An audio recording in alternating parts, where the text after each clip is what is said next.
তারুণ্যের জলঢাকার উদ্যোগে আমরা 5 বছরের মধ্যে 50,000 গাছ রোপণের একটি আমরা আয়োজন করেছি, যেটার উদ্বোধন আজকে আমরা ঘোষণা করলাম। আমরা প্রাথমিকভাবে আজকে প্রায় সহস্রাধিক গাছ রোপণ করছি।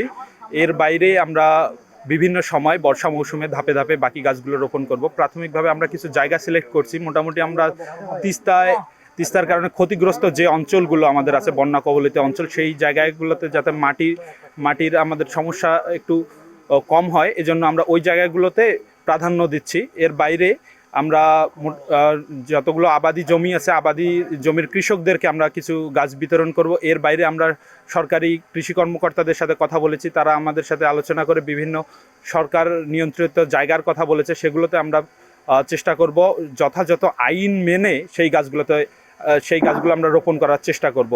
এই পরিবেশ দিবস উপলক্ষে জলঢাকায় আমাদের একটি ব্যতিক্রমী উদ্যোগ ছিল যে আজকে আমরা গাছ নিয়ে র্যালি করব। আসলে আমরা একটি জলঢাকায় একটি মেগা প্রজেক্টের মতো এটি হাতে নিয়েছি যে আমরা সমগ্র জলঢাকায় আমরা 50,000 বৃক্ষরোপণ করব।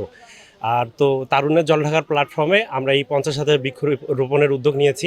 তবে এখানে একটা কথা বলা উচিত যে আমরা দলমত নির্বিশেষে, আমাদের এটা সম্পূর্ণভাবেই অরাজনৈতিক একটি প্রতিষ্ঠান, আমরা যে কোনো দলমত নির্বিশেষে আমরা সবাইকে নিয়ে এই 50,000 বৃক্ষ আমরা রোপণ করতে চাই। সারা পৃথিবীতে হচ্ছে 100%-এর মধ্যে 25% বনায়ন থাকা উচিত, কিন্তু আমরা লক্ষ্য করলে দেখতে পাই আমাদের দেশে সেই জায়গায় হচ্ছে 15 বা 16% বা 17% বনায়ন রয়েছে, যেটা পর্যাপ্ত না। এবং আমাদের জলঢাকায় সেটার পরিমাণ যদি আমরা স্ট্যাটিস্টিক্স যেটা আমাদের বলেছে সেটা আরও বেশি কম। তো সেই জায়গা থেকে আমাদের তারুণ্যের জলঢাকা বিভিন্ন বিষয় নিয়ে কাজ করে, এবং তার মধ্যে অন্যতম একটা বিষয় হচ্ছে বৃক্ষরোপণ। আগামী 5 বছরে 50,000 বৃক্ষরোপণ করার তাদের একটা পরিকল্পনা রয়েছে। এই সংগঠনের উদ্দেশ্যই হচ্ছে মানুষের সেবা করা, শুধুমাত্র জলঢাকাবাসী সেবা করা নয়, দেশ এবং পৃথিবীর মানব কল্যাণে এগিয়ে আসাই হচ্ছে মূলত এই সংগঠনের উদ্যোগ। আমাদের জাগছি তরুণ গর্বে দেশ, বাংলাদেশ এই স্লোগানকেই সামনে রেখে আমরা ইনশাল্লাহ আমাদের সব উদ্যোগ আমরা বাস্তবায়ন করব। রাস্তার ধারব্যাপী কোন কোন জায়গায় ফলগুলো লাগানো যাবে, রাস্তার যেটা ক্ষতি করবে না, যেমন সজিনা ফলের গাছ, ঔষধি গাছ, এই ফলগুলো আমরা রাস্তার ধারব্যাপী।